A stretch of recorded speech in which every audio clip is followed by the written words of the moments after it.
Mesdames et messieurs, nous avons une stratégie et je sais la détermination de tout mon gouvernement, et notamment Christophe Béchu et Sarah El Haïry, pour la mettre en œuvre. Mais pour que ce plan soit efficace et porte pleinement ses fruits, nous avons encore besoin de 3 éléments.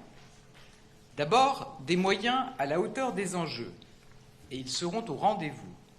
Ainsi, l'année prochaine, nous allons consacrer près d'1 milliard d'euros à la biodiversité. C'est sans précédent.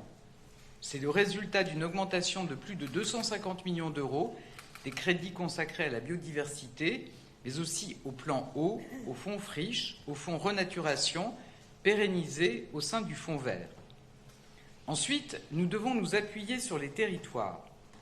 La transition écologique doit s'ancrer dans le quotidien des Français et dans les projets menés par les collectivités. Cela vaut particulièrement pour la préservation de la biodiversité. C'est précisément l'un des objectifs des COP territoriales lancées par les ministres. Enfin, pour réussir, nous avons besoin de la mobilisation de tous nos concitoyens, et en particulier de notre jeunesse. Je sais que c'est un sujet qui vous tient à cœur, chère Sarah El Haïry.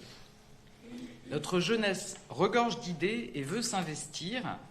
Nous allons donc lui permettre de le faire, notamment en proposant d'ici 2030 10 000 services civiques pour la transition écologique, contre 500 seulement aujourd'hui.